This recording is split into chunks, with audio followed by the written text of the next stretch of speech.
रोजी या गेल्या रविवारी स्वतः मुख्यमंत्री देवेंद्रजी फडणवीस, त्याच पद्धतीने मत्स्यमंत्री नितेशजी राणे, त्याच पद्धतीने पालकमंत्री गणेशजी नाईक आणि आणखी आपले जिल्हाधिकारी आणि SP सर यांच्यासोबत अचानक चिंचणीमध्ये दौरा केला आणि तो दौरा हा वाढवण बंदराचा आहे म्हणून त्या ठिकाणी सांगितलं. पण वाढवण बंदराचा दौरा करत असताना बंदराच्या ठिकाणी मात्र हे कोणीच लोक आली नाहीत. ती प्रत्यक्ष आली मात्र चिंचणीच्या बीचवरती. त्या ठिकाणी मुख्यमंत्री साहेब स्वतः त्या ठिकाणी पत्रकारांना बोलताना म्हणाले की त्या वाढवण बंदराच्या साईटवरून मी बोलत आहोत. ते अशा पद्धतीचं खोट्या पद्धतीचं त्या ठिकाणी वक्तव्य त्यांनी केलंच. परंतु त्याच्याही अगोदर जी काही दहशत या पोलिसांच्या माध्यमातून त्यांनी माजवली गेली त्या ठिकाणी, त्यातून संपूर्ण आमच्या भागामध्ये लोक नाराज झाली. निषेध व्यक्त करतो आम्ही या गोष्टीचा. आणि हा निषेध व्यक्त करत असताना त्यांनी अनेक मुद्दे त्या ठिकाणी चुकीचे सांगितले. त्याच्यामध्ये आणखी एक मुद्दा होता की हे बंदर हे JNPT पेक्षा 3 पटीने मोठं आहे, परंतु ते 3 पटीने मोठं नाही, ते जवळजवळ 5 ते 6 पटीने मोठं आहे. त्याच पद्धतीने त्यांनी म्हटलं की इथले स्थानिक लोक मच्छीमार यांच्याशी आम्ही संवाद साधलेला आहे, पण तशा पद्धतीचा कोणताही संवाद त्यांनी साधलेला नाही.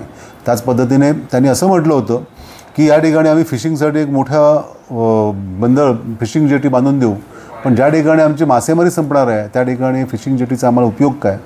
त्यांनी असंही म्हटलं होतं की स्किल डेव्हलपमेंट करून आम्ही चांगल्या पगाराची नोकऱ्या तुम्हाला मिळतील. पण त्यांनी हे स्टेटमेंट करताना मात्र राजकीय भूमिका वापरली की बंदराच्या प्रोजेक्टमध्ये तुम्हाला नोकऱ्या मिळतील असं कुठेच त्या ठिकाणी त्यांनी म्हटलंही नाही आणि तसं नाही आहे.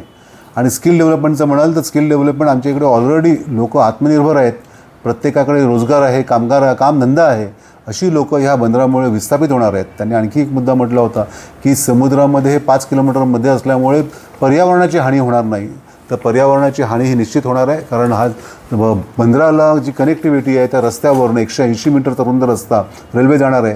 त्याच्यामध्ये जवळजवळ दिवसाला 35 ते 40 हजार ट्रक्स ये जा करणार आहेत. त्याच्यातून होणारं वायू उत्सर्जन आणि ज्या बोटी ज्या ठिकाणी थांबणार आहेत त्या बोटीतून होणारं वायू उत्सर्जन जे समुद्र किनाऱ्यावरतीच येणार आहे आणि संपूर्ण डहाणू तालुक्याला याचा परिणाम निश्चित भोगावा लागणार आहे. अशा पद्धतीच्या दडपशाही या ठिकाणी चोरी छुपे येणं ह्या गोष्टीचा आम्ही निषेध करत आहोत. आणि हा निषेध व्यक्त करण्यासाठी आणि त्यासाठी आम्ही आजची पत्रकार परिषद घेतलेली होती.